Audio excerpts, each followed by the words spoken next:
नमस्कार, बहुत बहुत स्वागत और अभिनंदन आप सभी का द डिबेट में। मैं ब्रजेश मिश्रा हूं। कोरोना वायरस बेहद घातक, जानलेवा और ख़तरनाक तरीके से पूरी दुनिया में फैल रहा है। पिछले 24 घंटे के अंदर दुनिया भर में 2,62,000 से ज़्यादा रिकॉर्ड मामले पाए गए हैं, जो अब तक कोरोना वायरस के पाए जाने में सर्वाधिक वृद्धि मानी गई है एक दिन के भीतर। इस वायरस ने पूरे अमेरिका को लगभग स्थिर कर दिया है, अमेरिका को घुटनों में ला दिया है। न्यूयॉर्क की तबाही अब मियामी तक पहुंच चुकी है, फ्लोरिडा तक पहुंच चुकी है और ये हालात दिनों दिन बहुत ख़राब होते जा रहे हैं। ब्राज़ील में भी परिस्थितियां बहुत बिगड़ चुकी हैं। 72,000 से ज़्यादा मौतें अब तक ब्राज़ील में रिपोर्ट हो चुकी हैं और अमेरिका में मरने वालों की संख्या 1.5 लाख की तरफ तेज़ी से बढ़ रही है। हालात बेहद गंभीर होते जा रहे हैं और भारत में भी स्थितियाँ लगभग नियंत्रण से बाहर होने की कगार पर पहुँच चुकी हैं।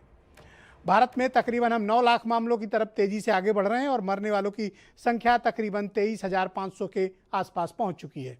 यानी कोरोना वायरस बहुत ही खतरनाक तरीके से भारत में फैल रहा है और इसे बचाना हमारे लिए बेहद कठिन काम है। उत्तर प्रदेश जैसे राज्य में भी 38,000 से ज़्यादा मामले अब तक सामने आ चुके हैं और मरने वालों की संख्या 1,000 की तरफ तेज़ी से बढ़ रही है। अब तक 3 बजे तक आई रिपोर्ट के हिसाब से 955 लोगों की मृत्यु हो चुकी है।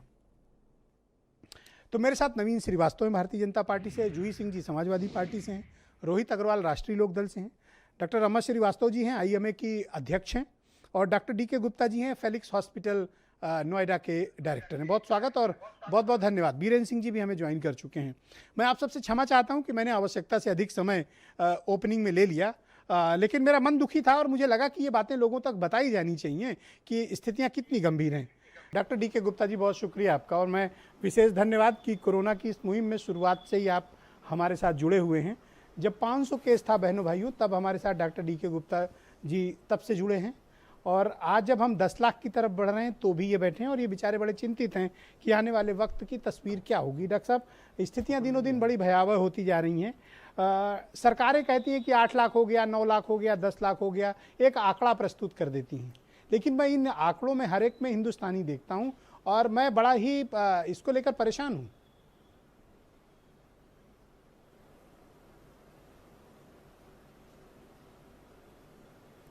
जी बिल्कुल ठीक कर रहे हैं और शायद ये आंकड़ा भी बिल्कुल सही नहीं है क्योंकि ये टिप ऑफ आइसबर्ग है। बहुत सारे लोग मेरे से मिलते हैं, उनको सिम्टम्स हैं, खांसी जुकाम बुखार है, उनको टेस्ट के लिए एडवाइस करते हैं, वो टेस्ट कराना नहीं चाहते। तो इतना सोशल स्टिग्मा हो गया इस बीमारी को लेके, उनको लगता है कि अगर हमें टेस्ट कराया पॉजिटिव आया तो मुझे आइसोलेशन वार्ड में भर्ती होना पड़ेगा और 14 दिन रहना पड़ेगा वहाँ पे, हो सकता है कैसा माहौल हो क्या हो। तो अभी तक जो अवेयरनेस है कहीं ना कहीं, जैसे हम कई बार आपके चैनल के माध्यम से कह चुके हैं, आप भी और हम दोनों लोग कहते हैं कई बार कि अवेयरनेस चाहिए, क्रिएट करनी चाहिए कि हमारे आइसोलेशन वार्ड अच्छे हैं, वहाँ पे सुविधाएं अच्छी हैं, वहाँ पे लोग अच्छे हैं, वहाँ पे डॉक्टर अच्छे हैं, वहाँ पे कोई कॉम्प्लिकेशन होने के चांसेस नहीं है। जान रहेगी तो सब कुछ हो जाएगा। तो आदमी को थोड़ा डर जो है वो और खत्म हो गया इस समय, जब से लॉकडाउन कम हुआ है या लॉकडाउन बंद किया, लॉकडाउन खोल दिया गया है, तो डर जो है खत्म हो गया। तो इस डर को थोड़ा, मैं कह रहा हूँ बिल्कुल डर नहीं, पर थोड़ा डर रहना चाहिए सो दैट हम लोग डिसिप्लिन को फॉलो कर सकें और इससे बचे रहें।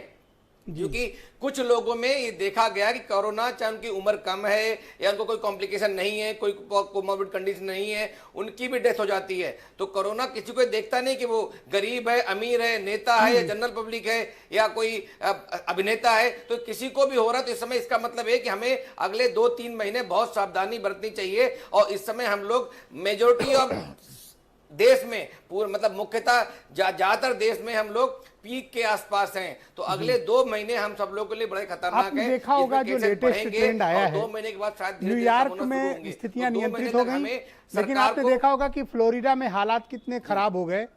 फ्लोरिडा में मियामी में ही अकेले 16,000 से ज्यादा केसेस सामने आए। इसका मतलब यह कि सेकेंड वेव भी आ सकती है, वो भी अमेरिका जैसी जगहों पे। तो हम कहाँ सामने खड़े हैं? हमें अपनी भी तो परिस्थितियों को देखना पड़ेगा। अभी बिल्कुल, तो अभी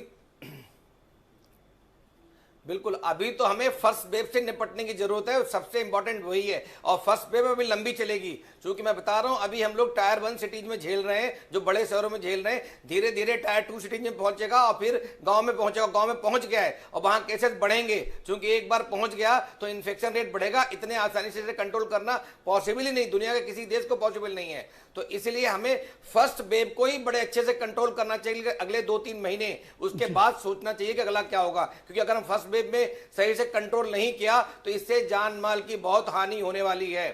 तो हम बार बार आप भी कहते हो, मैं भी कहता हूं, पर शायद पब्लिक इतना अभी कान पे उन्होंने पत्थर रख लिया है, सुनना नहीं समझते, तो गुस्सा सुनना करते चाहते ही हैं, नहीं है, पता है, वो फॉलो नहीं कर रहे। हमारे आपके ऊपर आरोप क्या नॉन लगता है? एसेंशियल सर्विसेज के लिए लोग, हमारे आपके ऊपर आरोप ये लगता है कि हम आप डर फैला रहे हैं, लोगों में भय पैदा कर रहे हैं, ये आरोप है हमारे आपके ऊपर, पता है कि नहीं आपको?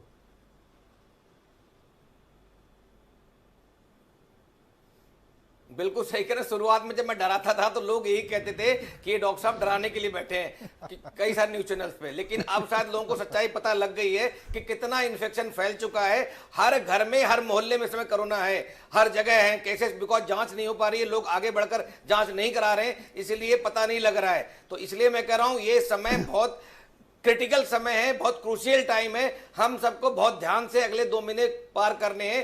2 महीने ध्यान रखना है कि हम हैंड हाइजीन फॉलो करें, सोशल डिस्टेंसिंग फॉलो करें, फिजिकल डिस्टेंसिंग फॉलो करें, बाहर बिल्कुल ना जाएं, जरूरत हो तभी जाएं, और अगर किसी को सिम्टम्स हैं कृपया करके जरूर जांच कराएं, बिल्कुल जांच कराएं। और सोसाइटी वाले लोग जो हैं, जो सप्रांत लोग हैं, वो सपोर्ट करें, जिसकी कोरोना रिपोर्ट पॉजिटिव आती है उसको इग्नोर ना करें, उसको हम लोग छिड़क के मतलब अलग तरह से ना देखें कि भेदभाव ना करें, छुआछूत ना करें, उसकी वजह से दूसरे लोग हैं वो और डर जाते हैं। हर आदमी मैं अमिताभ बताऊंगा, बच्चन मैं नहीं बहुत होता सारे ना। मीडिया के लोगों के कांटेक्ट में रहता हूं, बहुत सारे मीडिया के लोग टेस्ट नहीं करा रहे हैं इसी डर से। वो बहुत हर आदमी अमिताभ बच्चन नहीं होता, बिल्कुल और सही बात है।